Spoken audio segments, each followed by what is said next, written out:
എല്ലാ പ്രിയപ്പെട്ടവർക്കും സ്നേഹവന്ദനം. നിങ്ങളുടെ പ്രാർത്ഥനയ്ക്ക് നന്ദി. പ്രോത്സാഹനത്തിനും സ്നേഹത്തിനും കരുതലിനും നന്ദി. ഇങ്ങനെ ഒരു കൂട്ടായ്മയുള്ളത് എനിക്കും അനുഗ്രഹമാണ്, നമുക്കെല്ലാവർക്കും അനുഗ്രഹമാണ്.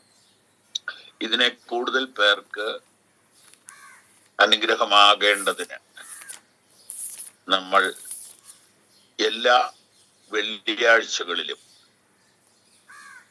ഇതിന്റെ ലിങ്ക് 10 പേർക്കെങ്കിലും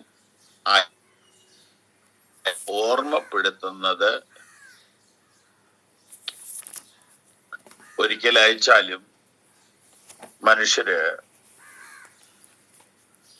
ഒരാഴ്ച കഴിയുമ്പോഴേക്കും ഈ ഫോണിനകത്ത് ഇതങ്ങ് അടിയിലോട്ട് പോകും. പല കാര്യങ്ങൾ വരുന്നത് കൊണ്ട് മറന്നുപോകും. അതുകൊണ്ട് സാധിക്കുമെങ്കിൽ എല്ലാ ബുധനാഴ്ചയും രാത്രി സുവിശേഷകർക്ക് വേണ്ടിയുള്ള ക്ലാസ്സും എല്ലാ വെള്ളിയാഴ്ചയും രാത്രി ബൈബിൾ സ്റ്റഡിയും അയച്ചു കൊടുക്കുന്നത് ഈ കാലഘട്ടത്തിലെ ദൈവസഭയ്ക്ക് ഒത്തിരി പ്രയോജനമായിരിക്കും. ഒരു ദർശനം ഇതിന്റെ അകത്തുണ്ട്. അതെന്താന്ന് ചോദിച്ചാൽ, സഭക്കാര് നടത്തുന്ന മീറ്റിങ്ങിൽ ആ സഭക്കാര് മാത്രമേ ഉള്ളൂ. അതിപ്പോ കുറച്ചു നാളായിട്ടുള്ള ട്രെൻഡാണ്. ഇപ്പൊ ഞാന് വിദേശ രാജ്യങ്ങളിലൊക്കെ പ്രസംഗിക്കാൻ പോകുമ്പോ നമ്മൾ ചെന്ന് ഇറങ്ങുമ്പം തൊട്ട് ആളുകൾ വിളിക്കും, ഞങ്ങളുടെ അവിടെ ഒരു യോഗത്തിന് വരാവോ, ഞങ്ങളുടെ അവിടെ ഒരു യോഗത്തിന് വരാവോ, ഞങ്ങളുടെ അവിടെ ഒരു യോഗത്തിന് വരാവോ. ഈ വിളിക്കുന്നവരെല്ലാം കൂടെ ഈ ചെന്ന ആ ഒരാഴ്ചത്തെ യോഗത്തിന് വരികയായിരുന്നെങ്കിൽ എല്ലാവർക്കും നല്ലതാണ്. ഒത്തിരി പണച്ചെലവ് കുറയ്ക്കാം, നമുക്ക് പെട്ടെന്ന് തിരിച്ചു പോരുകയും ചെയ്യാം. പക്ഷേ നിങ്ങൾ ഈ വന്ന യോഗത്തിന് ഞങ്ങൾ വരികയില്ല, ഞങ്ങളുടെ യോഗത്തിന് നിങ്ങൾ വന്നാൽ നിങ്ങളെ ഞങ്ങൾ ചെറുതായിട്ട് സഹായിക്കുക. അതായി പറയുന്നതിന്റെ അർത്ഥം, നിങ്ങളെ ഞങ്ങള് സഹായിക്കാം. അപ്പം സഹായിക്കലാണ് നമ്മുടെ ലക്ഷ്യമെങ്കിൽ നമുക്ക് 5-6 മാസം നിൽക്കാൻ സമയമുണ്ടെങ്കിൽ നല്ലതാണ്. എന്നാൽ ആ വചനമെങ്കിൽ ആ ഒരു മെയിൻ മീറ്റിങ്ങിന് എല്ലാരും വന്നാൽ മതി, വരികയില്ല. അവര് അവരുടേതായിട്ടൊരു യോഗം വെക്കുമ്പോ നമ്മൾ ചെല്ലണം. ഇത് കുറച്ച് നാളായിട്ടുള്ള ഒരു അസുഖമാണ്. അതാണ് ഒരു പ്രശ്നം. രണ്ടാമത്, ഇന്നത്തെ സമൂഹം, സഭ നേരിടുന്ന പ്രശ്നം, ശുശ്രൂഷകര് ട്രെയിൻ അല്ല. നീ എന്നോട് കേട്ടതല്ല, അടുത്ത തലമുറയെ ഭരമേൽപ്പിക്കാൻ കഴിവുള്ള ലീഡേഴ്സിനെ ഭരമേൽപ്പിക്കണമെന്ന് തീമോത്തിയോസിനോട് പറയുമ്പോൾ, തീമോത്തിയോസ് പൗലോസിന്റെ കൂടെ അനേകങ്ങൾ പരിചയിച്ച ആളാണ്. അദ്ദേഹം പറയുകയാണ്, മിനിസ്ട്രി ചെയ്യാൻ എല്ലാരെയും ഏൽപ്പിക്കില്ല. അപ്പൊ അത് വിശ്വസ്തരെയാണ് ഏൽപ്പിക്കേണ്ടത്, പരിശീലനം ലഭിച്ചവരെയാണ് ഏൽപ്പിക്കേണ്ടത്, വിളിയുള്ളവരെയാണ്. നമുക്കറിയാം. അപ്പം ഒരു പക്ഷേ വിളി ഉണ്ടാവും. വിളി മീൻസ് ഒരു ഉത്സാഹം ഉണ്ടാവും സുവിശേഷം അറിയിക്കാൻ.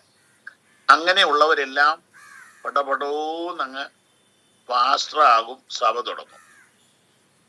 ഇതിനെല്ലാം ഞാൻ ഉള്ളുകൊണ്ട് പ്രോത്സാഹിപ്പിക്കുന്ന ആളാ. സുവിശേഷം അറിയിക്കേണ്ടതല്ലേ? ഈ രാജ്യത്ത് എത്രയോ ലക്ഷം മനുഷ്യർ കിടക്കുന്നു. അതുകൊണ്ട് എല്ലാരും തങ്ങളാകുന്ന പോലെ ചെയ്യട്ടെ. പക്ഷെ സഭ എന്നത്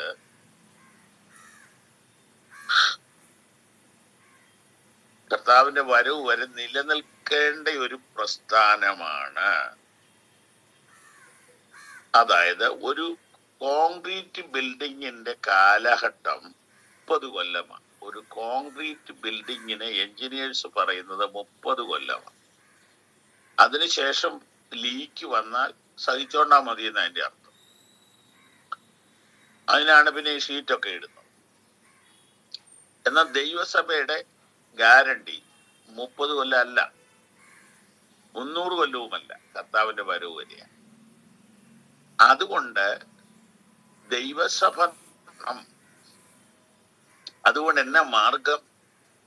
ശുശ്രൂഷകർക്ക് വളരെ നല്ല പരിശീലനം കിട്ടണം, കിട്ടിക്കൊണ്ടേയിരിക്കണം. അത് പറയുമ്പോ ആരും എന്നോട് പിണങ്ങരുത്. ഈ 1 man ഷോയിലുള്ള ഒരു പാസ്റ്റർക്ക് ആര് പരിശീലനം കൊടുക്കും? അവർക്ക് പാസ്റ്റേഴ്സ് മീറ്റിംഗ് ഉണ്ടോ? അവരെ വിളിച്ച പോവോ?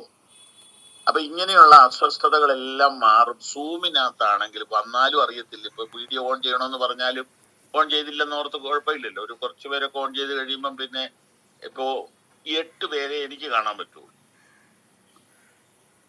അപ്പൊ ഒരു 8 പേര് ഓൺ ചെയ്ത വിഷയം തീർന്നു പോട്ടല്ലേ, 10 15 പേര് ഓൺ ചെയ്ത വിഷയം തീർന്നു. അപ്പോ എല്ലാവർക്കും സുവിശേഷ വേല ചെയ്യാൻ ആഗ്രഹമുള്ള എല്ലാവർക്കും ഒരു ട്രെയിനിങ് കിട്ടട്ടെ എന്നൊരു ആഗ്രഹം വളരെ നാളായിട്ട് എൻ്റെ മനസ്സിലുണ്ട്. ഞാനത് എൻ്റെ വീട്ടിലും അല്പമായിട്ട് ചെയ്യാറുണ്ട്. ഇൻഡിപെൻഡന്റ് ശുശ്രൂഷകന്മാർക്കും ഏത് ശുശ്രൂഷകന്മാർക്കും വരാനും വചനം ധ്യാനിക്കാനും ഷെയർ ചെയ്യാനും ഒക്കെയുള്ള അവസരങ്ങൾ ഉണ്ടാക്കാറുണ്ട്. 2 കാര്യമാണ് ആഗ്രഹിക്കുന്നത്. ഒന്ന്, ദൈവവചനം പരന്നു എന്ന അപ്പോസ്തല പ്രവൃത്തി വായിക്കുന്നു. ദൈവവചനം മാക്സിമം സ്പ്രെഡ് ആകുക. 2, ശുശ്രൂഷകന്മാരെ മാക്സിമം പരിശീലിപ്പിക്കുക. ശുശ്രൂഷകന്മാർക്ക് വേദോസ്തവം മാത്രം പഠിച്ചാൽ പോരാ.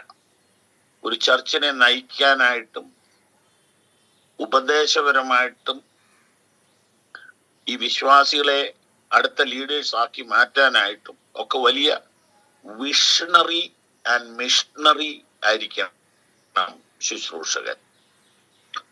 പിന്നെ കഴിഞ്ഞ ഒരു ദിവസം വ്യാഴാഴ്ച പറഞ്ഞതുപോലെ, your message is serious because your life is must be serious. നിന്റെ മെസ്സേജ് വളരെയതായതുകൊണ്ട് നിന്റെ ജീവിതം അതിനനുസരിച്ച് നീ സൂക്ഷിക്കണം. അപ്പൊ ഇങ്ങനെ എല്ലാ ദൈവദാസന്മാരെയും കർത്താവിന്റെ വചനം എടുത്തുകൊണ്ട് നടക്കുന്ന എല്ലാവരെയും നമ്മൾ സ്നേഹിക്കുന്നു, ബഹുമാനിക്കുന്നു.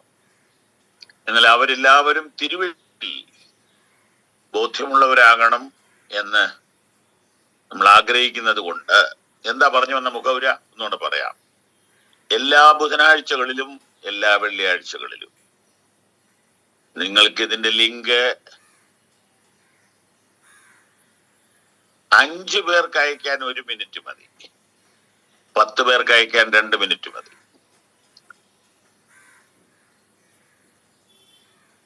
5 മിനിറ്റ് കൊണ്ട് നിങ്ങൾക്ക് 25 പേർക്ക് അയക്കാം. അപ്പൊ ഇന്ന് ഇതിനകത്തുള്ള 114 പേര് 5 പേർക്ക് അയച്ചാൽ സൂമിന്റെ കപ്പാസിറ്റി ഏതാണ്ട് ഫുള്ളാവും. അപ്പൊ അത്രയും കാര്യങ്ങളെങ്കിലും നമുക്ക് ഈ ക്ലാസ്സിനോടുള്ള ബന്ധത്തിൽ ഒരു സ്തോത്രകാഴ്ച എന്ന പോലെ ചെയ്യാവുന്നതാണ്, അല്ലേ? നമ്മളേത് മീറ്റിങ്ങിന് പോയാലും ഒരു സ്തോത്രകാഴ്ച എടുക്കുമല്ലോ, അതുപോലെ കുട്ടിയാ മതി അത്. കാരണം ഇത് പ്രഷ്യസ് ആണ്. ഇത് പ്രയോജനപ്പെടുത്തുക, നമുക്ക് മാത്രമല്ല മറ്റുള്ളവർക്ക്. നമുക്ക് ബൈബിളിലേക്ക് വരാം. എബ്രായ ലേഖനം 12-ാം അധ്യായം 14-ാം വാക്യം. എല്ലാവരോടും സമാധാനം ആചരിച്ച് ശുദ്ധീകരണം പ്രാപിപ്പാൻ ഉത്സാഹിപ്പിൻ. ശുദ്ധീകരണം കൂടാതെ ആരും കർത്താവിനെ കാണുകയില്ല. ആമേൻ. ഇന്നത്തെ ക്ലാസിന്റെ വിഷയം ശുദ്ധീകരണം.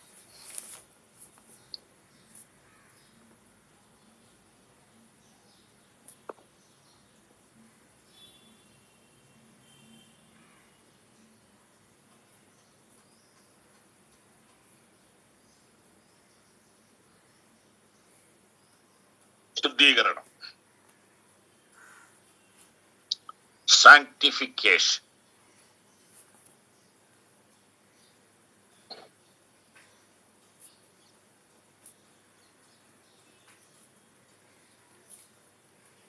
റോമാലേഖനം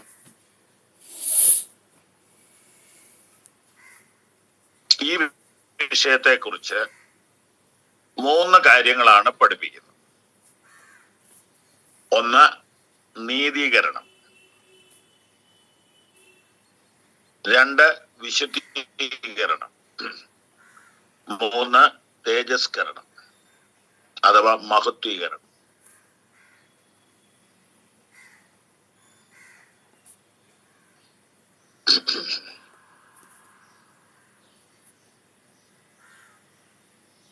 നീതീകരണം എന്നത് യേശുക്രിസ്തുവിലുള്ള വിശ്വാസത്താൽ നാം പ്രാപിക്കുന്ന രക്ഷ, വീണ്ടും ജനനം എന്നീ അനുഭവത്തെ സൂചിപ്പിക്കുന്നു. അങ്ങനെ വീണ്ടും ജനനവും രക്ഷാനിർണയവും പ്രാപിച്ചവർ അനുദിന ജീവിതത്തിൽ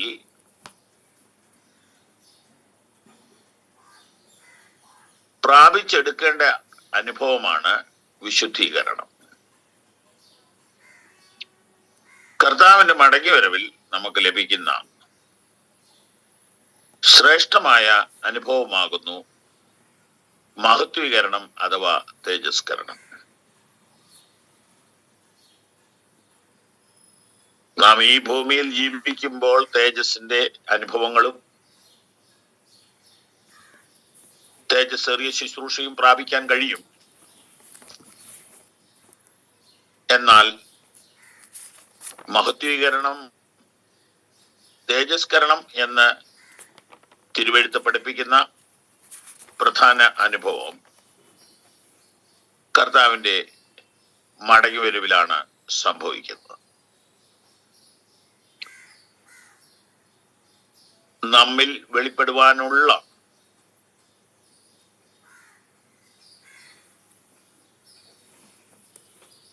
തേജസ് ഇക്കാല എന്ന് എഴുതിയിരിക്കുന്നതിനാൽ ഇക്കാലത്തിലല്ല നമ്മിൽ തേജസ് വെളിപ്പെടുന്നത് എന്ന് വ്യക്തം.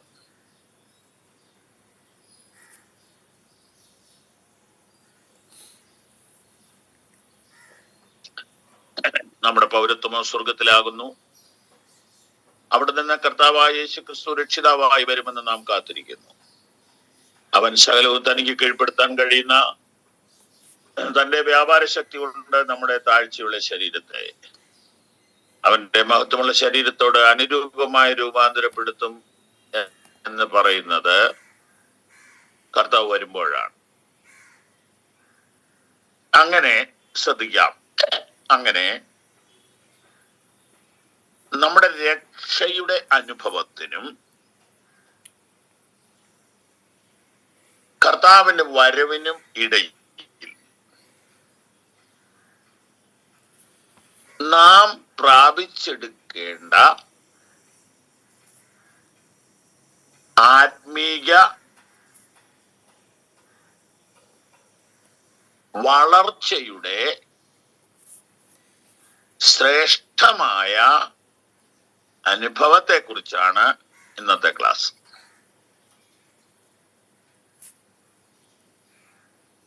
ഓക്കെ,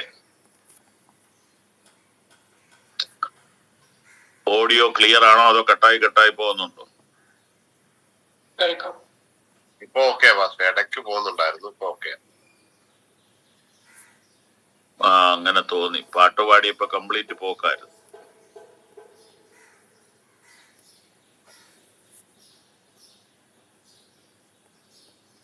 ഇപ്പൊ ഇപ്പൊ കിട്ടുന്നുണ്ടോ? ക്ലിയറാ പാസ്റ്റർ. ഓക്കെ. കർത്താവിന്റെ ക്രൂശുമരണത്തിലൂടെ നാം പ്രാപിച്ച രക്ഷയുടെ അനുഭവം മുതൽ കർത്താവിന്റെ മടങ്ങിയവരവിൽ നാം പ്രാപിക്കാൻ പോകുന്ന തേജസ്കരണത്തിന്റെ അനുഭവത്തിന്റെ ഇടയിൽ ഈ ആയുഷ്കാലത്ത് ഈ ശരീരത്തിൽ വസിക്കുമ്പോൾ നാം പ്രാപിച്ചെടുക്കേണ്ട ആത്മീക ആരോഗ്യത്തിന്റെ ആത്മീയ വളർച്ചയുടെ അനുഭവമാണ് വിശുദ്ധീകരണം.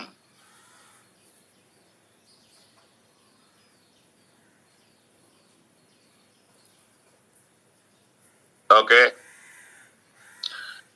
ഒന്നാമത്തേത് നീതീകരണമാണ്. അത് ഫ്രീ ആയിട്ട് കിട്ടിയതാണ്.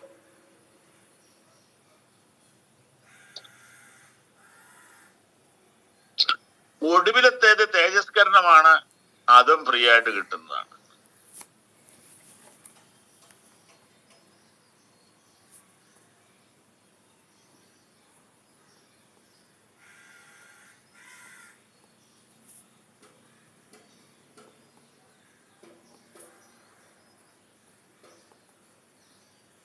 ഒന്നാമത്തേതും ഒടുവിലത്തേതും കർത്താവിന്റെ ഉത്തരവാദിത്വമാണ്.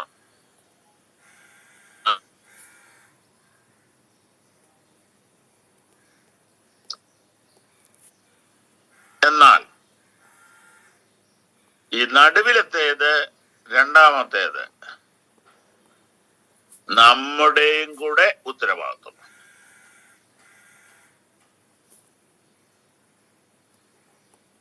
സ്തോത്രം, സ്തോത്രം, സ്തോത്രം, സ്തോത്രം, സ്തോത്രം, സ്തോത്രം, സ്തോത്രം.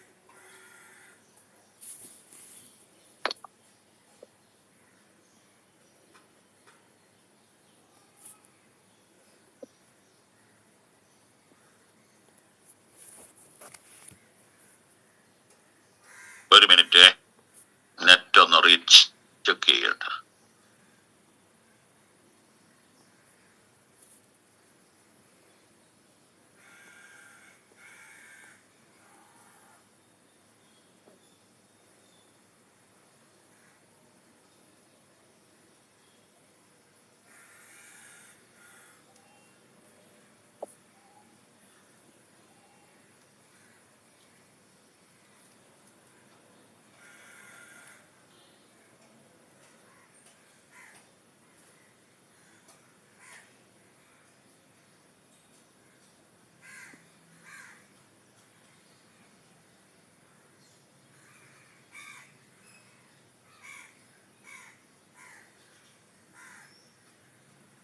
Praise the Lord, praise the Lord, praise the Lord, praise the Lord, praise the Lord. ഇപ്പോൾ കേൾക്കാമോ? കേൾക്കാം, കേൾക്കാം. Thank you, thank you. നമ്മുടെ ക്രിസ്തീയ ജീവിതത്തിന്റെ അഥവാ യേശുക്രിസ്തുവിലുള്ള പുതുജീവിതത്തിന്റെ 3 അനുഭവങ്ങളെ കൃത്യമായി പഠിപ്പിക്കുന്ന പുസ്തകമാണ് റോമാലേഖനം. ആ പുസ്തകത്തിന്റെ 1-ാം ഭാഗത്ത് നീതീകരണം എന്ന ഭാഗം വിശദീകരിക്കുന്നു. 2-ാം ഭാഗത്ത് വിശുദ്ധീകരണം എന്ന വിഷയം വിശദീകരിക്കുന്നു. 3-ാം ഭാഗത്ത് മഹത്വീകരണം അഥവാ തേജസ്കരണം എന്ന വിഷയം വിശദീകരിക്കുന്നു. ഞാൻ ഒടുവിൽ പറഞ്ഞു നിർത്തിയത് ഒന്നാമത്തേതും ഒടുവിലത്തേതും സൗജന്യമാണ് എന്ന് മാത്രമല്ല, അത് കർത്താവ് ഇനിഷ്യേറ്റീവ് എടുക്കുന്നതാണ്. എന്നാൽ നടുവിലത്തേത് നമ്മുടെയും കൂടെ ഉത്തരവാദിത്തമാണ്. അത് ആ വാക്കൊക്കെ ശ്രദ്ധിച്ചാൽ നല്ലതാ. നമ്മുടെ മാത്രം എന്ന് പറഞ്ഞാൽ ലോകത്തിൽ ആർക്കും തന്നെ ശുദ്ധരാകാനൊന്നും പറ്റുകയില്ല. അപ്പോ ഈ രണ്ടാമത്തേത് ഉത്തരവാദിത്വമാണ്. നമ്മുടെ ഉത്തരവാദിത്തമാണെന്ന് പറഞ്ഞാൽ ആർക്കും പിടികിട്ടത്തൊന്നുമില്ല ഞാൻ പറഞ്ഞതിനകത്ത് തെറ്റ്. പക്ഷെ അത് തെറ്റാ. ഇതുകൊണ്ടാണ് ഈ വചനം പഠിക്കുന്നതിനകത്തൊരു ശ്രദ്ധ വേണം നീ പറയുന്നത്. രണ്ടാമത്തെ നമ്മുടെ ഉത്തരവാദിത്തമാണ്. അതെ, നമ്മുടെ ഉത്തരവാദിത്തമൊന്നും അല്ല. നമ്മുടെ ഉത്തരവാദിത്തം ആണെങ്കിൽ അതാ ഈ ബുദ്ധസന്യാസിമാര് പഠിപ്പിക്കുന്നത്. ത്യാഗത്തിലൂടെ, തപസ്സിലൂടെ, ധ്യാനത്തിലൂടെ ശുദ്ധരാകുക. നമ്മുടെയും കൂടെ ഉത്തരവാദിത്വം. അപ്പൊ ഇങ്ങനെയാണ് ഈ തിരുവെഴുത്തിന്റെ ഈ പഠനങ്ങൾ പോണത്. ഒരു വാക്ക് പോലും ശ്രദ്ധിക്കേണ്ടതാണ് ഇതിനകത്ത്. ഒന്നാമത്തേത്, കർത്താവാണ് മുൻകൈ എടുക്കുന്നത്. കൃപയാലല്ലോ നിങ്ങൾ വിശ്വാസം മൂലം രക്ഷിക്കപ്പെട്ടിരിക്കുന്നത്, അതിനും നിങ്ങൾ കാരണമല്ല. അപ്പൊ ദൈവത്തിന്റെ കൃപയാണ്, കൃപയാണ്, കൃപയാണ്, കൃപയാണ്, കൃപയാണ്. 1000 വർഷം ഇരുന്ന് പറഞ്ഞാലും കൃപയാണത്. പിന്നെ നമ്മൾ അതിനകത്ത് എന്ത് ചെയ്തു എന്ന് ചോദിച്ചാല്, നമ്മൾ അത് തിരിച്ചറിഞ്ഞപ്പം സമർപ്പിച്ചു, വിശ്വസിച്ചു, ഏറ്റെടുത്തു. ഇതാണ് ഇനി ഒടുവിലത്തെ തേജസ്കരണം എന്ന് പറയുന്നത്.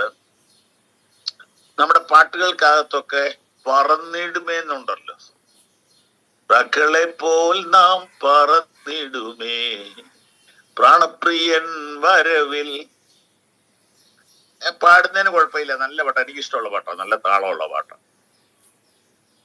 ശരിക്കും പറഞ്ഞാൽ നമ്മൾ പറക്കുകയല്ല,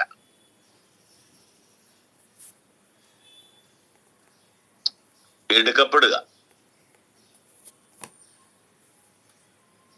പറക്കുന്നത് നമ്മുടെ ശക്തി കൊണ്ടാണ്,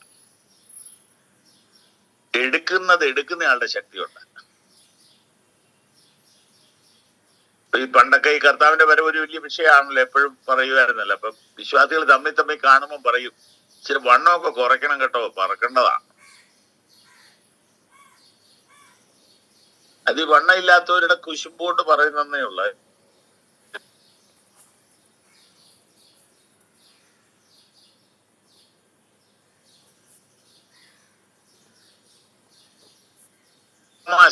ഇങ്ങനെ ഇതുപോലെ തടി വെച്ചിരുന്ന, ഇങ്ങനെ ഫ്ലാറ്റായിട്ടിരുന്ന എങ്ങനെ പോകാന്? അപ്പൊ സ്ലിം ആയാ പോവാന്നാണോ അതിന്റെ അർത്ഥം? അത് തമാശ ആണെങ്കിലും അത് ഉപദേശ വിരുദ്ധമാണ്. നമ്മൾ ഈ വണ്ണമൊക്കെ എക്സസൈസ് ഒക്കെ ചെയ്ത് ഇങ്ങനെ പറക്കാൻ ഒരുങ്ങിയിരിക്കുക, അതല്ല ഇത് സംഭവം. പറക്കുകയല്ല, നമ്മൾ എടുക്കുകയാണ്. റാപ്ചർ എന്ന് പറഞ്ഞാൽ ഒരു പരുന്ത് വന്ന് കോഴിക്കുഞ്ഞിനെ എടുത്തോണ്ട് പോകുന്നതിന് ഉപയോഗിക്കുന്ന വാക്കാണ്.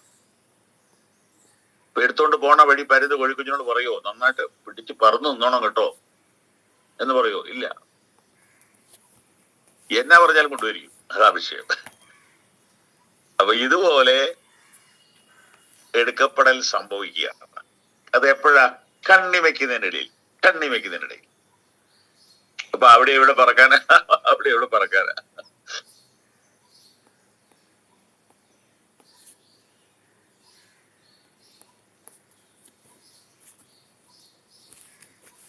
അപ്പൊ അതൊക്കെ ഉപദേശപരമായി ശ്രദ്ധിക്കേണ്ട കാര്യങ്ങളാണ്. അപ്പൊ ഇത് രണ്ടിന്റെ ഇടയിൽ ഒരു കാലഘട്ടമുണ്ട്. ആ കാലഘട്ടത്തിന്റെ പേരാണ് കൃപായുഗം. ഇപ്പോഴാകുന്നു രക്ഷാദിവസം. അപ്പൊ ഈ സമയത്ത് നമ്മിൽ നടക്കേണ്ടതാണ് ശുദ്ധീകരണം. ഓക്കെ, ഇനി നമുക്കിതിനെ ഒന്ന് വേദപുസ്തക വെളിച്ചത്തിൽ നന്നായിട്ട് അല്പം പഠിക്കാനായിട്ട് ശ്രമിക്കാം. ഒന്നാമത് അതിന്റെ വിഷയത്തിൽ പ്രാധാന്യത, ഇമ്പോർട്ടൻസ്.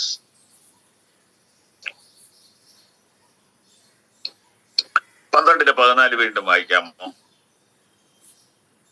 എല്ലാവരോടും സമാധാനം ആചരിച്ച് ശുദ്ധീകരണം പ്രാപിപ്പാൻ ഉത്സാഹിപ്പിൻ. ശുദ്ധീകരണം കൂടാതെ ആരും കർത്താവിനെ കാണുകയില്ല.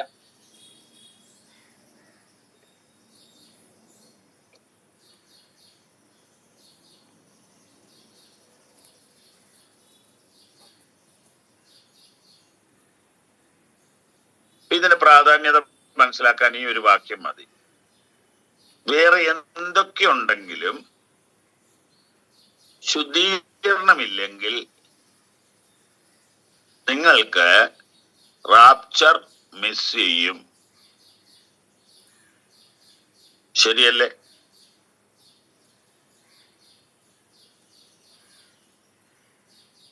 ശുദ്ധീകരണം കൂടാതെ ആരും ആരും ആരും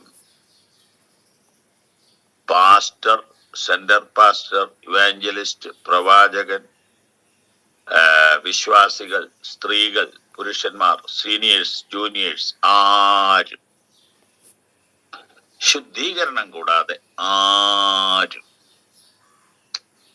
ആരും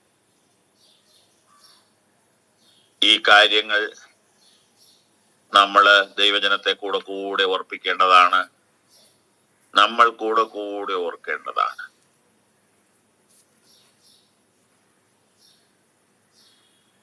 ഇമ്പോർട്ടൻസ്,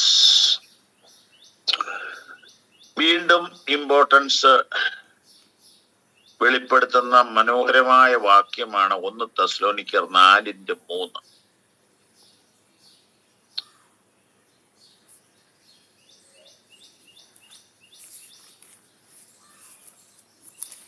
ദൈവത്തിന്റെ ഇഷ്ടമോ നിങ്ങളുടെ ശുദ്ധീകരണം തന്നെ.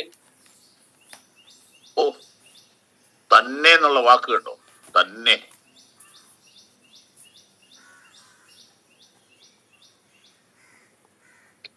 ദൈവത്തിന്റെ ഇഷ്ടമോ നിങ്ങളുടെ തന്നെ.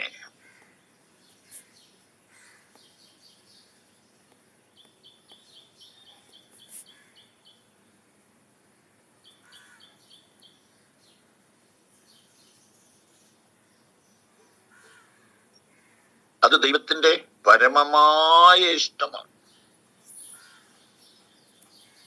മനസ്സിലാകുന്നുണ്ടെന്ന് വിചാരിക്കുന്നു. ദൈവത്തിന്റെ ഇഷ്ടമോ എന്ന് പറയുമ്പോൾ ദൈവത്തിന് അതിനേക്കാൾ വലിയൊരു ആഗ്രഹം ഇല്ലെന്നല്ലേ? ഇന്നത്തെ ഈ ക്ലാസ് വളരെ പ്രധാനമാണ്. പക്ഷെ ഈ നെറ്റിന്റെ പ്രശ്നം കൊണ്ട് മുറിഞ്ഞു പോകുന്നതിൽ സങ്കടമുണ്ട്.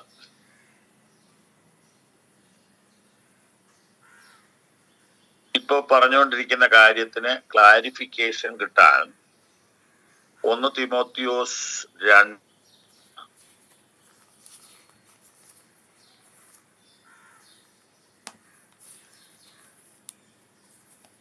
1 മുതൽ 5 വരെ ഒന്ന് വായിക്കാവോ? എന്നാൽ 1 തിമോത്തിയോസ് 2 1 മുതൽ 5 വരെ. എന്നാൽ സകല മനുഷ്യർക്കും നാം സർവഭക്തിയും ഘനത്തോടും കൂടെ സാവധാനതയും സ്വസ്ഥതയുമുള്ള ജീവനം കഴിക്കേണ്ടതിന് വിശേഷാൽ രാജാക്കന്മാർക്കും സകല അധികാരസ്ഥന്മാർക്കും വേണ്ടി യാചനയും പ്രാർത്ഥനയും പക്ഷപാതവും സ്തോത്രവും ചെയ്യണമെന്ന് ഞാൻ സകലത്തിനു മുമ്പേ പ്രബോധിപ്പിക്കുന്നു. അത് നമ്മുടെ രക്ഷിതാവായ ദൈവത്തിന്റെ സന്നിധിയിൽ നല്ലതും പ്രസാദകരവും ആകുന്നു. അവൻ സകല മനുഷ്യരും രക്ഷ പ്രാപിപ്പാനും സത്യത്തിന്റെ പരിജ്ഞാനത്തിൽ എത്തുവാനും ഇച്ഛിക്കുന്നു. ദൈവം ഒരുവനല്ലോ, ദൈവത്തിനും മനുഷ്യർക്കും മധ്യസ്ഥനും ഒരുവൻ. ഇനി നമുക്കതൊന്ന് ശ്രദ്ധിക്കാം. നമ്മളെല്ലാരും പ്രാർത്ഥിക്കണം. നമ്മളെല്ലാവർക്കും വേണ്ടി പ്രാർത്ഥിക്കണം. എന്തുകൊണ്ട്? എല്ലാരും രക്ഷിക്കപ്പെടണമെന്നും എല്ലാവരും ശുദ്ധീകരണം പ്രാപിക്കണമെന്നും കർത്താവ് ആഗ്രഹിക്കുന്നു. പിടികിട്ടിയ?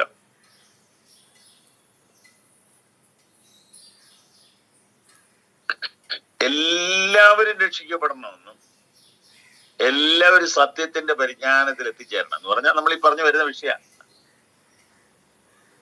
നീതീകരണം, വിശുദ്ധീകരണം, ദേശസ്കരണം പ്രാപിക്കണമെന്ന് കർത്താവ് ആഗ്രഹിക്കുന്നു. എല്ലാവരും, ബഹുമാനപ്പെട്ട പ്രധാനമന്ത്രിയും മുഖ്യമന്ത്രിയും ഒക്കെ,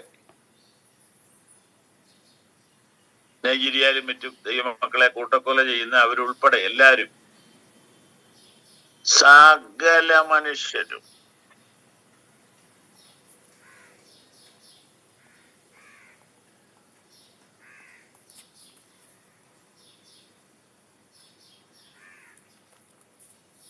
വാക്യം 4 ഒരിക്കൽ കൂടെ. അവൻ സകല മനുഷ്യരും രക്ഷ പ്രാപിപ്പാനും സത്യത്തിന്റെ പരിജ്ഞാനത്തിൽ എത്തുവാനും ഇച്ഛിക്കുന്നു. അപ്പോ ലോകത്തിലുള്ള സകല മനുഷ്യരും രക്ഷിക്കപ്പെടണം, സകല മനുഷ്യരും ദൈവവചനത്തിന്റെ പരിജ്ഞാനം പ്രാപിച്ച് നിത്യതയ്ക്കായിട്ട് ഒരുങ്ങണം, ക്രിസ്തുവിന്റെ സ്വഭാവമുള്ളവരാവണം. ഇതിന് നമുക്ക് ചെയ്യാവുന്ന ഒരു കാര്യമാണ് പ്രാർത്ഥന. അപ്പൊ സകല മനുഷ്യർക്കും വേണ്ടി നമ്മൾ പ്രാർത്ഥിക്കണം. എന്തുകൊണ്ടെന്നാൽ സകല മനുഷ്യരും രക്ഷിക്കപ്പെടണമെന്നും ദൈവവചനത്തിന്റെ ബോധ്യങ്ങളിലൂടെ വളരണമെന്നും ദൈവം ആഗ്രഹിക്കുന്നു. അപ്പൊ നമ്മളിപ്പോ എന്താ ധ്യാനിക്കുന്നതെന്ന് ചോദിച്ചാൽ, ഇമ്പോർട്ടൻസ് ഓഫ് സാങ്ക്ടിഫിക്കേഷൻ, വിശുദ്ധീകരണത്തിന്റെ പ്രാധാന്യം.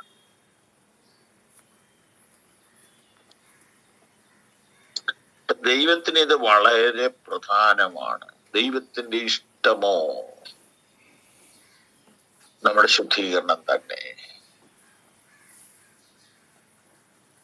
വാക്കിലും നോക്കിലും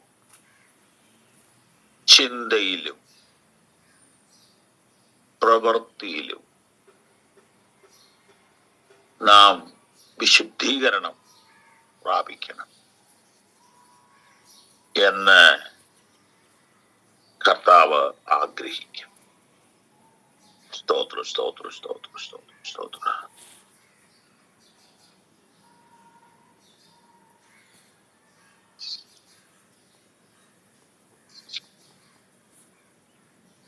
ഒന്ന് തെസ്സലോനിക്കർ 4:7 ദൈവം നമ്മെ അശുദ്ധിക്കല്ല വിശുദ്ധീകരണത്തിന് അത്രേ വിളിച്ചത്. ദൈവം നമ്മെ അശുദ്ധിക്കല്ല വിശുദ്ധീകരണത്തിന് അത്രേ വിളിച്ചത്.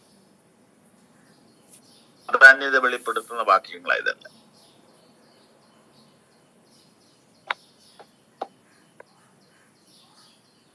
സ്തോത്രം.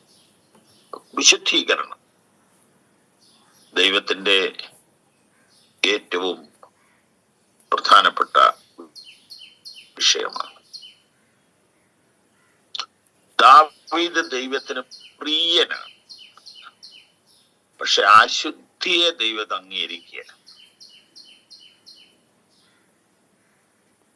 ദാവീദിന്റെ പാട്ടുകളിൽ ഇല്ലെങ്കിൽ ഇസ്രായേലിലെ ആരാധന നടക്കൂ.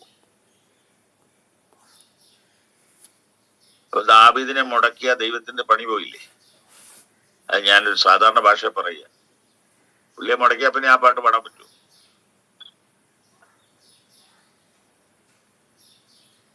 3 മാസക്കാലോ അങ്ങാണ്ട് പണ്ട് കുവൈറ്റിൽ ഒരു ദൈവദാസൻ എന്ന് പറഞ്ഞാൽ നല്ലതായിട്ട് പാട്ട് പാടുന്ന, പാട്ട് എഴുതുന്ന, പ്രസംഗിക്കുന്ന ഒരു ദൈവദാസൻ കുവൈറ്റിൽ 3 മാസം ശുശ്രൂഷിച്ചു. പുള്ളിയുടെ 100ഓളം പാട്ടുകൾ അവിടെ എല്ലാരും പഠിച്ചു. ആ പാട്ടൊക്കെ നമ്മളിപ്പോ പാടുന്നുണ്ട്. പക്ഷേ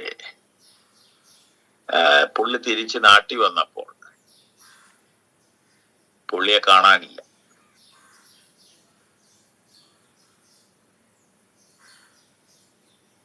മറ്റൊരു ഗൾഫുകാരന്റെ ഭാര്യയും കാണാനില്ല. ഇനി പറയണ്ടല്ലോ.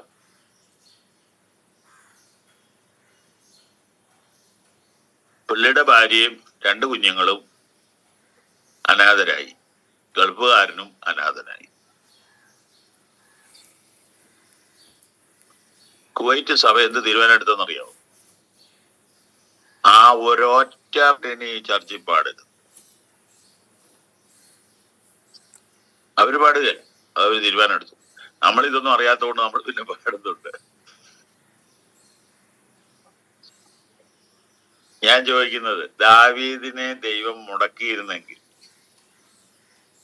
ഇസ്രായേൽ പാടുന്ന പാട്ട് മുഴുവൻ പിന്നെ വേറെ ആരെ കൊണ്ടെങ്കിലും വേറെ എഴുതിപ്പിക്കണ്ടേ? അവിടെ ദൈവം അവനോട് ക്ഷമിച്ച് ശുദ്ധീകരിച്ച് നല്ല അടി കൊടുത്ത് തിരിച്ചു കൊണ്ടുവന്നു. അടി എന്ന് പറഞ്ഞാൽ 1 അടി കൊടുത്തു, തിരിച്ചു കൊണ്ടുവന്നു. അപ്പൊ എന്നാ ഇത്രയും നല്ലൊരു വർഷിപ്പ് വേണ്ടാന്ന് വെച്ചില്ല, അത് ഈ ബൈബിളിനകത്ത് എഴുതിയും കൂടെ വെച്ചു. എന്താ അതിന്ന് മനസ്സിലാക്കേണ്ടത്? അശുദ്ധിയുമായിട്ട് കോംപ്രമൈസ് ഇല്ല ദൈവത്തിന്. അശുദ്ധിയുമായിട്ട് കോംപ്രമൈസ് ഇല്ല. എന്നോടും ഇല്ല, നമ്മളോട് ആരോടും ഇല്ല.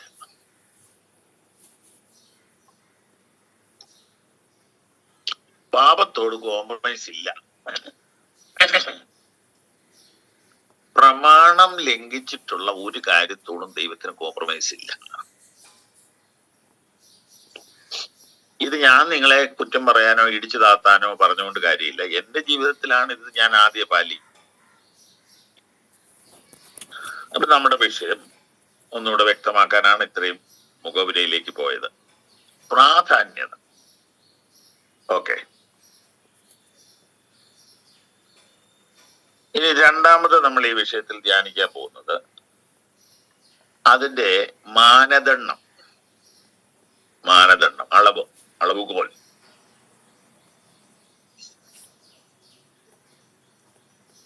ഒന്ന് പത്രോസ് 1-ാം അധ്യായം അതിന്റെ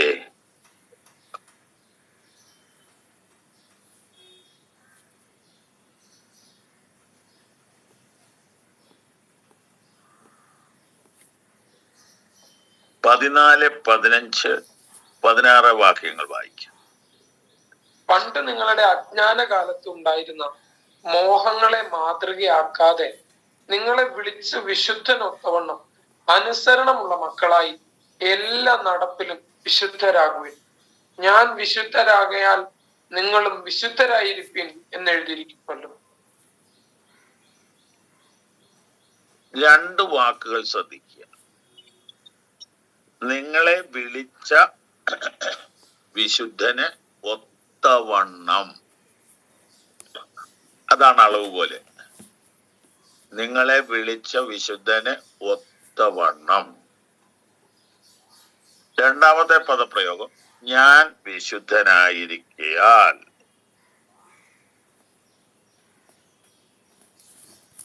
ഈ 2 പദങ്ങൾ നമ്മോട് പറയുന്നത് വിശുദ്ധിയുടെ സ്കെയില് ക്രിസ്തുവാണ്.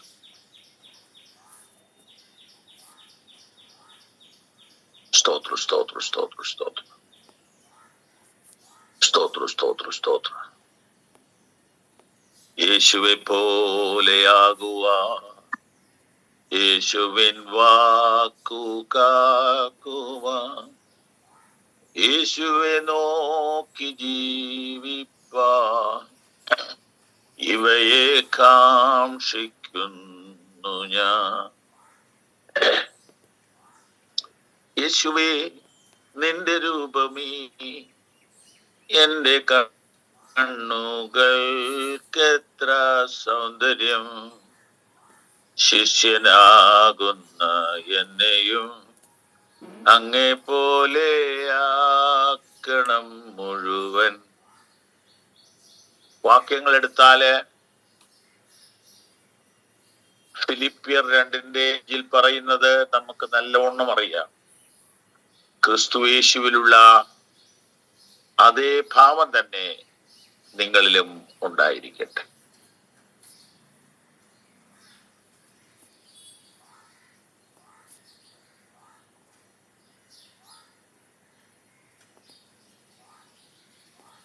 അപ്പൊ ശുദ്ധീകരണത്തിന്റെ, വിശുദ്ധ ജീവിതത്തിന്റെ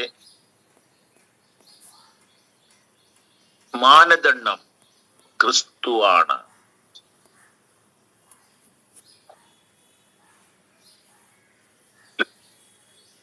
ഒരു നേതാവുമല്ല,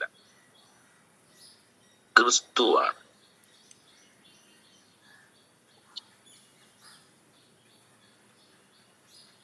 ഞാനും നിങ്ങളുമെല്ലാം അതിനുവേണ്ടി കർത്താവ് ആഗ്രഹിക്കുന്ന അളവിലോട്ട് വളരാൻ ശ്രമിക്കുന്നവരാണ്. പക്ഷെ നമ്മളെ വേറൊരാൾക്ക് മാതൃകയാക്കാൻ പറ്റൂല. പക്ഷെ നമ്മൾ അറിയാതെ മറ്റു ചിലരെയോ അങ്ങ് മാതൃകയാക്കി പോവും. നമ്മുടെ സ്വഭാവം അത്.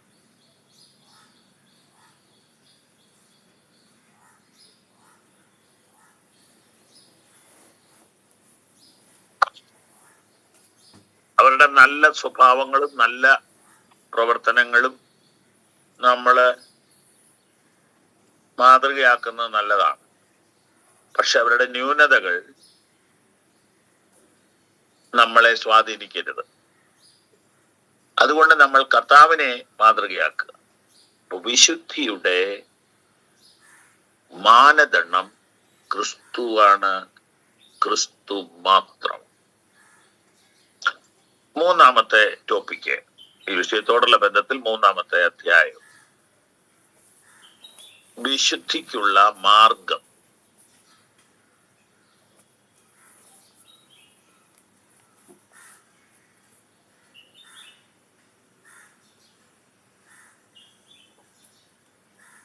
നിങ്ങൾക്കറിയാം, യോഹന്നാന്റെ സുവിശേഷം 17-ാം അധ്യായം 17-ാം വാക്യം, സത്യത്താൽ അവരെ വിശദീകരിക്കണമേ, നിന്റെ വചനം സത്യമാകുന്നു. മതി. വചനമാണ് ശുദ്ധീകരണത്തിനുള്ള ഒരു മാർഗം, പ്രധാന മാർഗം.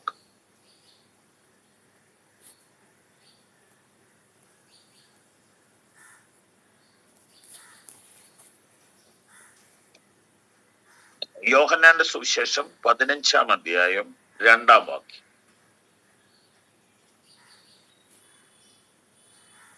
എന്നിൽ കായ്ക്കാത്ത കൊമ്പൊക്കെയും അവൻ നീക്കിക്കളയുന്നു, കായ്ക്കുന്നതൊക്കെയും അധികം ഫലം കായ്ക്കേണ്ടതിന് ചെത്തി വെടിപ്പാക്കുന്നു.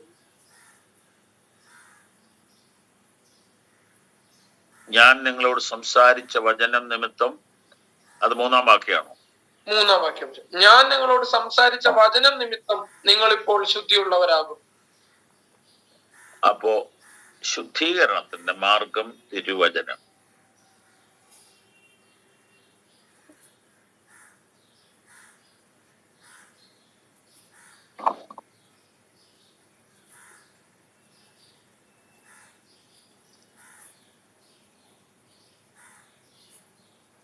ഇതെല്ലാവർക്കും അറിയാവുന്ന റെഫറൻസ് ആണ്.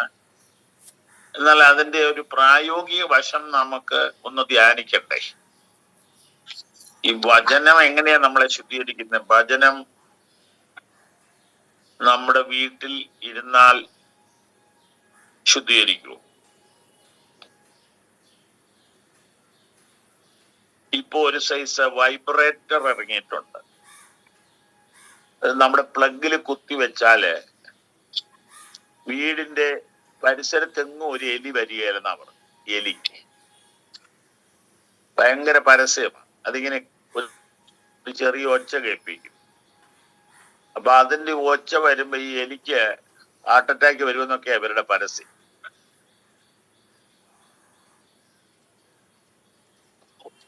വെറുതെയാ, നമുക്കറിയാവില്ലേ, എലിക്ക് ഹാർട്ട് ഉണ്ടായിട്ട് വേണ്ടേ ഹാർട്ട് അറ്റാക്ക് ഉണ്ടാകാൻ.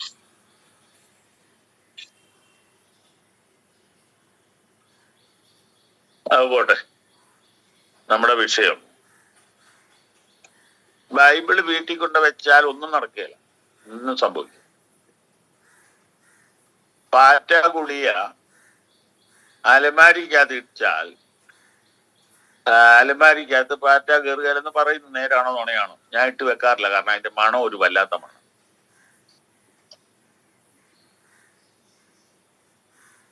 ഇങ്ങനെ പല പല ടെക്നിക്കുകളും കുറുക്കു വഴികളും ഉണ്ട്. ഏതാണ്ട് ഒരു ചോക്കുണ്ട്, അതുകൊണ്ട് വരച്ചാൽ പാറ്റ പിന്നെ ആ വരയുടെ പരിസരത്തേക്ക് വരികയില്ല. അത് കുറച്ച് ശക്തിയുള്ള സാധനമാണ് കേട്ടോ ആ ചോക്ക്. അതേ കേറിയ പാറ്റയുടെ കാര്യം കഴിഞ്ഞു. ഇപ്പൊ ആ ഒറിജിനൽ ചോക്ക് ഇറങ്ങുന്നുണ്ടോന്ന് അറിയില്ല, ഭയങ്കര പവറായിരുന്നു അതിന്. അപ്പം ഇതുപോലെ ബൈബിൾ പ്രവർത്തിക്കുകയില്ല. ബൈബിൾ പ്രവർത്തിക്കുന്നത് വായിക്കുകയും ധ്യാനിക്കുകയും ഗ്രഹിക്കുകയും വിശ്വസിക്കുകയും അനുസരിക്കുകയും ചെയ്യുമ്പോഴാണ്. ഒന്നുകൂടെ പറയാം, വായിക്കുകയും ധ്യാനിക്കുകയും വിശ്വസിക്കുകയും അനുസരിക്കുകയും. വായിക്കുക, ധ്യാനിക്കുക, ഗ്രഹിക്കുക, വിശ്വസിക്കുക, അനുസരിക്കുക. 5 കാര്യം. വായിക്കുക, ധ്യാനിക്കുക, ഗ്രഹിക്കുക, വിശ്വസിക്കുക, അനുസരിക്കുക. അപ്പോൾ മാത്രമേ ഇത് വർക്ക് ചെയ്യത്തുള്ളൂ.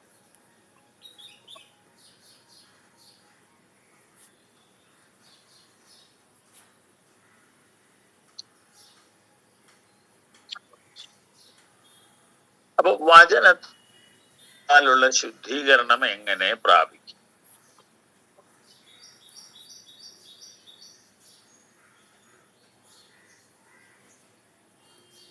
ഒന്ന്, വായനാ ധ്യാനം എന്നിപ്പോ പറഞ്ഞില്ലേ, അതിലൂടെ അത് സാധിക്കും. ഞാനൊന്ന് പറഞ്ഞു കഴിഞ്ഞിട്ട് എഴുതിയാൽ മതി. 1-ാം സങ്കീർത്തനം 1 മുതൽ നമുക്കിപ്പം കാണാപ്പാടം അറിയാലോ. ദുഷ്ടന്മാരുടെ ആലോചന പ്രകാരം നടക്കാതെയും അങ്ങനെ ഇങ്ങനെ അതെല്ലാം ഒരു വിശുദ്ധീകരണത്തിന്റെ പാതയാണല്ലോ. ലാസ്റ്റ് വരുമ്പം പറയുന്നത് യഹോവയുടെ ന്യായപ്രമാണത്തിൽ സന്തോഷിച്ച് ന്യായപ്രമാണത്തെ രാപ്പകൽ ധ്യാനിക്കുന്നവൻ ഭാഗ്യവാൻ. അപ്പൊ ഞാൻ അതിനെ തിരിച്ചൊന്ന് പറയട്ടെ. യഹോവയുടെ ന്യായപ്രമാണത്തിൽ സന്തോഷിച്ച് അതിൽ രാപ്പകൽ ധ്യാനിക്കുന്നവൻ ദുഷ്ടന്മാരുടെ ആലോചന പ്രകാരം നടക്കാൻ നേരം കിട്ടുകയില്ല. പാപികളുടെ വഴി നിൽക്കാൻ അവന് സമയം കിട്ടത്തില്ല. പരിഹാസരുടെ ഇരിപ്പിടത്തിൽ അങ്ങനെ ഒരു ഇരിപ്പിടം ഉണ്ടെന്ന് പോലും അവൻ അറിയുകയില്ല. കാരണം അവന്റെ ടൈം എവിടെ പോകുന്നു? നമുക്ക് ടൈം, ഓവർ ടൈം ഇല്ലല്ലോ ആർക്കും. ജോലി പിന്നെ ഇടയ്ക്കുള്ള ടൈമല്ലേ ഈ ഇരിപ്പിടത്തിലൊക്കെ ഇരിക്കാൻ പോണത്. അപ്പൊ യഹോവയുടെ ന്യായപ്രമാണത്തെ ഡേ ആൻഡ് നൈറ്റ് രാപ്പകൽ ധ്യാനിക്കുന്നവൻ പാപിയുടെ വഴി നിൽക്കാൻ, പരിഹാസികളുടെ ഇരിപ്പിടത്തിൽ ഇരിക്കാനോ ആലോചന പ്രകാരം നടക്കാനോ സമയം കിട്ടത്തില്ല എന്ന് മാത്രമല്ല, അവൻ അതിനകത്തൊരു രസം ഉണ്ടാവത്തില്ല. കാരണം ഇതിനകത്ത് അവൻ സന്തോഷിച്ച് ധ്യാനിക്കുക എന്നല്ലേ എഴുതിയിരിക്കുന്നത്. അപ്പൊ യഹോവയുടെ ന്യായപ്രമാണത്തിൽ സന്തോഷിച്ച് ധ്യാനിക്കുക എന്ന് പറഞ്ഞാൽ എൻജോയ് ചെയ്യുകയാണ് അവൻ. വലിയ കൊള്ള കണ്ടുകിട്ടിയവനെ പോലെ ഞാൻ നിന്റെ വചനത്തിൽ സന്തോഷിക്കുന്നു. അങ്ങനെ ഒരാൾക്ക് ദുഷ്ടന്മാരുടെ ആലോചന പ്രകാരം നടക്കാൻ പറ്റൂല. അഥവാ ദുഷ്ടന്മാരുമായിട്ട് ആലോചന തുടങ്ങിയാൽ അവൻ നമ്മുടെ വഴിക്ക് പോരത്തേ ഉള്ളൂ, നമ്മൾ അവന്റെ വഴിക്ക് പോവുകയില്ല. അവൻ നമ്മുടെ ഇരിപ്പിടത്തിലോട്ട് വരും, അവന്റെ ഇരിപ്പിടത്തിലോട്ട് നമ്മൾ പോവുകയില്ല. ഇതാണ് ഇതിന്റെ ശക്തി. ഓക്കെ, അത് സംബന്ധിച്ച് അടുത്തൊരു പ്രമാണം തന്നിരിക്കുന്നത് 119-ാം സങ്കീർത്തനത്തിന്റെ 2-ാമത്തെ പാരഗ്രാഫിലല്ലേ എഴുതിയിരിക്കുന്നേ, ഞാൻ നിന്നോട് പാപം ചെയ്യാതിരിക്കേണ്ടതിന് നിന്റെ വചനങ്ങളെ എന്റെ ഹൃദയത്തിൽ സംഗ്രഹിക്കുന്നു.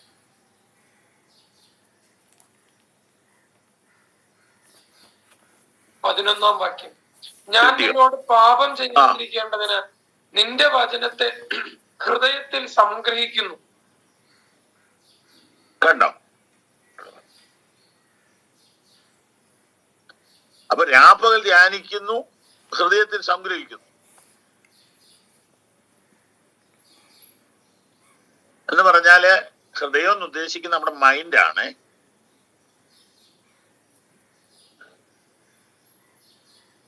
കൊണ്ട് നിറഞ്ഞിരുന്നാൽ, വചനം എന്ന് പറഞ്ഞാൽ ചിന്തകളല്ലേ, ദൈവത്തിന്റെ ചിന്തകളല്ലേ, അത് മുഴുവൻ നമ്മുടെ മനസ്സിനെ അങ്ങ് സ്വാധീനിച്ചു വെച്ചാൽ നമുക്ക് എങ്ങനെ പാപം ചെയ്യാൻ പറ്റും? അതാണ് ദാവീദ് പറയുന്നത്. അപ്പോ വചനത്താലുള്ള ശുദ്ധീകരണം നമുക്ക് അനുദിനവും പ്രാപിക്കാൻ ദൈവകൃപ തരുന്നതിനായിട്ട് ഞാൻ സ്തോത്രം പറയും. ഇനിയും അതിനെക്കുറിച്ച് പറയാൻ ഉണ്ട്, പറഞ്ഞില്ലെങ്കിൽ അതുകൊണ്ട് പ്രയോജനമില്ലല്ലോ. ആ തെസ്സലോനിക്ക ലേഖനത്തിലോട്ടൊന്ന് നമുക്ക് ഓടിപ്പോകാം. വചനം എന്ന് പറയുമ്പോൾ തന്നെ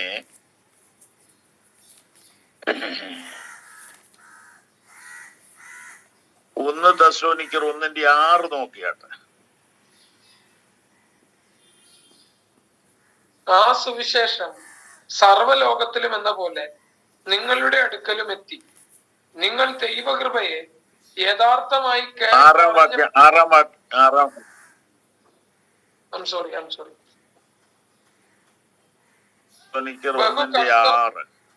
ബഹു കഷ്ടം സഹിക്കേണ്ടി വന്നിട്ടും നിങ്ങൾ പരിശുദ്ധാത്മാവിന്റെ സന്തോഷത്തോടെ വചനം കൈക്കൊണ്ട് ഞങ്ങൾക്കും കർത്താവിനും അനുകാരികളായി തീർന്നു. അപ്പൊ വചനം എങ്ങനെയാ സ്വീകരിക്കേണ്ടത്?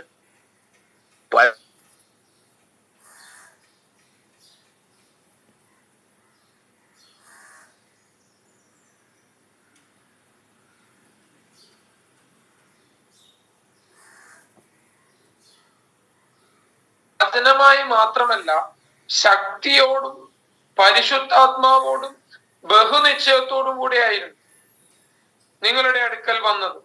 നിങ്ങളുടെ നിമിത്തം ഞങ്ങൾ നിങ്ങളുടെ ഇടയിൽ എങ്ങനെ പെരുമാറിയിരുന്നു എന്ന് നിങ്ങൾ അറിയുന്നല്ലോ. മതി, അങ്ങനെ പറയണം ഓരോ പ്രഭാഷകനും. ഞങ്ങളുടെ സുവിശേഷം കോമഡിയോടും പത്രവാർത്തകളോടും സോഷ്യൽ മീഡിയയോടും കൂടിയായിരുന്നു നിങ്ങളുടെ അടുക്കൽ വന്നത്. ലേറ്റസ്റ്റ് കോമഡിയോട് കൂടിയായിരുന്നു വന്നത് എന്ന് പറയാൻ കഴിവുള്ള അനേകർ ജീവിച്ചിരിപ്പുണ്ട്.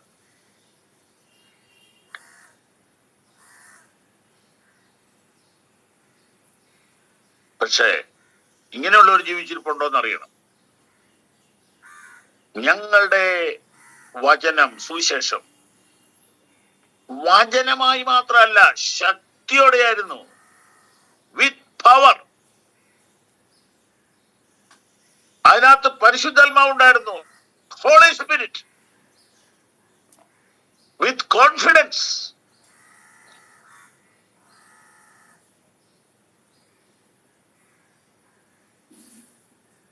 with power, with Holy Spirit, with confidence. Hallelujah.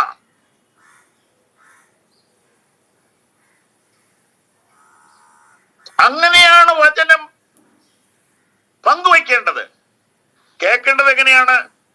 കഷ്ടത എത്രയുണ്ടെങ്കിലും വചനം ബഹുസന്തോഷത്തോടും പരിശുദ്ധാത്മാവിന്റെ സന്തോഷത്തോടെ സ്വീകരിച്ചു.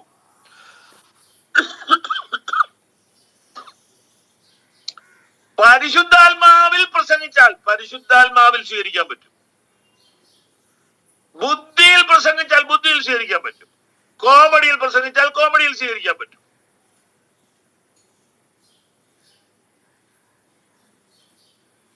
സോഷ്യൽ മീഡിയയില് കൂടുതൽ ലൈക്ക് കിട്ടാനാണ് കോമഡിയാ നല്ലത്. അങ്ങനെയായപ്പോ കണ്ടുവരുന്നു.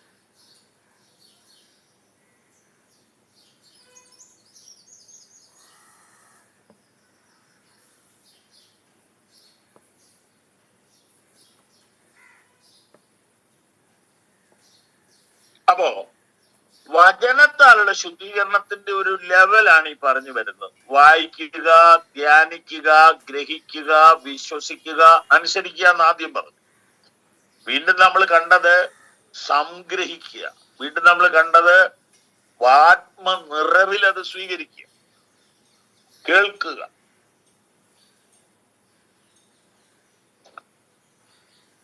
നമ്മൾ എത്ര വായിച്ചാലും ആത്മനിറവിലുള്ള സന്ദേശം കേൾക്കുന്നതിന്റെ എഫക്റ്റ് അത് വേറൊന്നും. വായിക്കണം, ധ്യാനിക്കണം, മനഃപ്പാഠമാക്കണം. അപ്പോ തന്നെ ആത്മനിറവിലുള്ള സന്ദേശം കേൾക്കുന്നത് മറ്റൊരു അനുഭവമാണ്.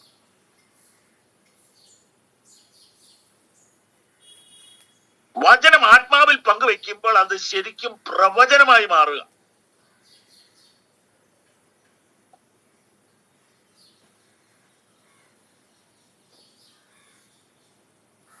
വീണ്ടും വചനത്താലുള്ള ശുദ്ധീകരണത്തിന്റെ അടുത്തൊരു ലെവൽ നോക്കി. 1 തെസ്സലോനിക്കർ 2:13.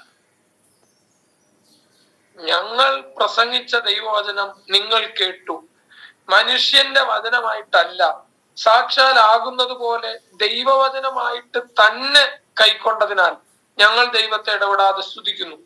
വിശ്വസിക്കുന്ന നിങ്ങളിൽ അത് വ്യാപരിച്ചുകൊണ്ടിരിക്കുന്നു.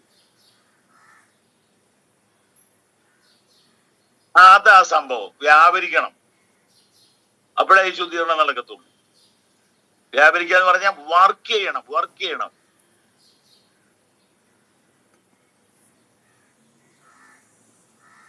ഒരു പാരസെറ്റമോൾ ഗ്ലാസ് വെള്ളത്തോടു കൂടെ വായിലേക്ക് ഇട്ടാൽ അടുത്ത 15 മിനിറ്റ് അവൻ വ്യാപരിച്ചു കഴിയുമ്പം ആ വയറ്റിലോട്ട് പോയ സാധനം തലവേ ഒന്ന് വർക്ക് ചെയ്യും. അരമണിക്കൂർ കഴിയുമ്പോൾ തലവേദന പോവും. സാധനം ഇട്ടത് വായില, പക്ഷെ വർക്ക് ചെയ്തപ്പോ തലയിലെത്തി. വചനം ആത്മാവിൽ ധ്യാനിച്ചാൽ എവിടെയൊക്കെ വ്യാപരിക്കുമെന്ന് പറയാനൊക്കത്തില്ല. അത്ര പവർഫുൾ ആ വേർഡ്. വചനം അയച്ച് സൗഖ്യമാക്കുന്നു എന്നൊക്കെ നമ്മൾ വായിക്കുന്നില്ലേ?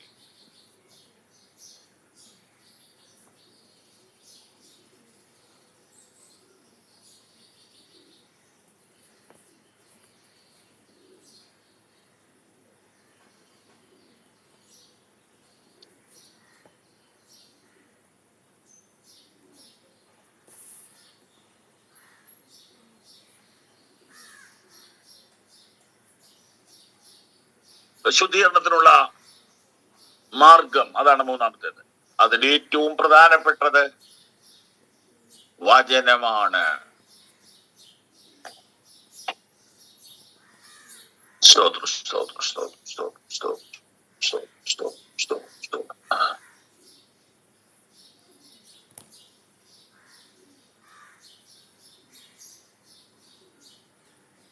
അതുകൊണ്ട്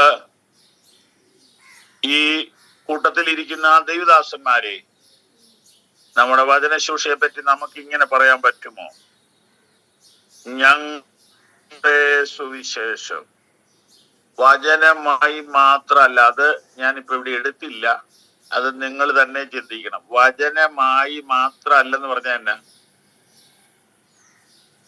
ഇപ്പൊ ഒരു കൺക്രോഡൻസ് ബൈബിളും ഒരു സ്റ്റഡി ബൈബിളും ഉണ്ടെങ്കിൽ ഇതിന്റെ കൺക്രോഡൻസ് ഒക്കെ എടുത്തു വെച്ച് നമുക്കൊരു പ്രഭാഷണം ചെയ്യാം. വചനമായി മാത്രം ഇരിക്കരുത് എന്ന് പറഞ്ഞാൽ അക്ഷരമായി മാത്രം ഇരിക്കരുത്, അത് ആത്മാവാകണം. അപ്പൊ ആ മെസ്സേജിനെ കുറിച്ച് ആ മെസ്സഞ്ചറിന്റെ ധൈര്യം കണ്ടോ?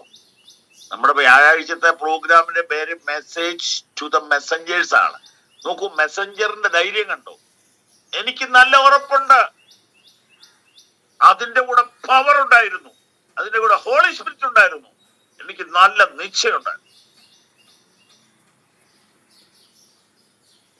അങ്ങനെ വന്നാൽ ശുദ്ധീകരണം നടക്കും, ഉറപ്പാണ്.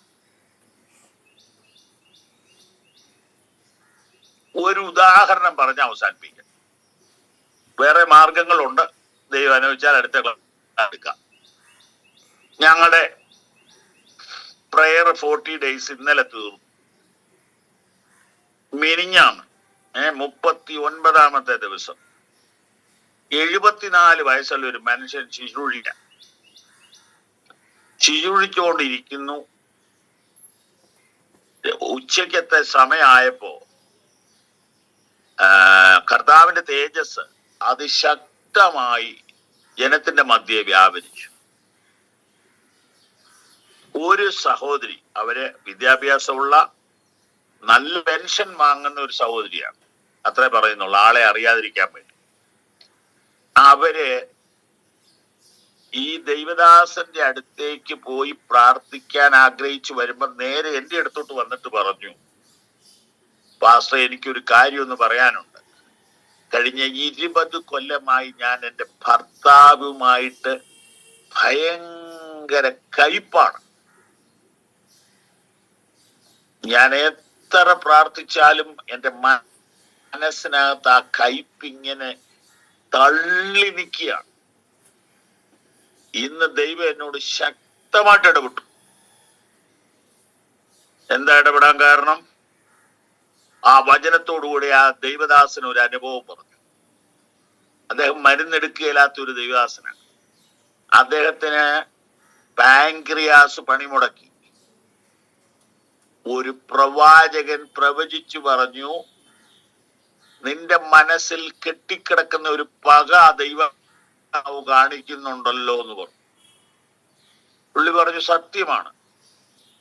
പുള്ളിയുടെ അപ്പനെ മറ്റൊരാൾ അപമാനിച്ചത് ബാല്യകാലത്ത് കണ്ടത് ഒരിക്കലും പൊറുക്കാൻ പറ്റാത്ത പകയായിട്ട് അകത്ത് കിടക്കുക. അത് കേറി പാങ്ക്രിയാസിനെ ബാധിച്ചു എന്ന് പറഞ്ഞ മെഡിക്കൽ കോളേജുകാർ സമ്മതിക്കുകയില്ല. പക്ഷെ പരിശുദ്ധാത്മാവ് വെളിപ്പെടുത്തി. പുള്ളി ആ വിഷയത്തിൽ നിരപ്പ് പ്രാപിച്ചു. പുള്ളിയുടെ പാങ്ക്രിയാസ് ഓക്കെ ആയിന്ന്. ഇത് കേട്ടപ്പോഴാണ് നമ്മുടെ റിട്ടയർഡ് വനിത തീരുമാനമെടുത്തത്. പ്രിയപ്പെട്ടവരെ, വചനം കൊണ്ട് ശുദ്ധീകരണം പ്രാപിക്കുന്നതിന്റെ ഒരു ഉദാഹരണം പറഞ്ഞതാണ്. ഈ ആളുകളെ കൊണ്ട് കൈയടുപ്പിച്ചാൽ മാത്രം മതിയോ? ഒന്നുകൂടെ അടിച്ച് ഇച്ചിരൂടെ കൈ കൊണ്ടുവന്നിട്ടുണ്ടോ? ഒന്നുകൂടെ അടിച്ച്. ഇതിൽ അതൊക്കെ ഒരു സർക്കസ് അല്ലേ? അടിക്കാൻ താല്പര്യമുണ്ടേ അടിച്ചോ, ഇല്ലേ അടിക്കേണ്ടത്. ഞാൻ പറയുന്നത് ശുദ്ധീകരണം നടക്കുന്നുണ്ടോ, അതോ കൈയടിയാണോ നടക്കുന്നത്? ട്രെൻഡ് വല്ലാതെ മാറിപ്പോവുക. ശുദ്ധീകരണം നടക്കണം.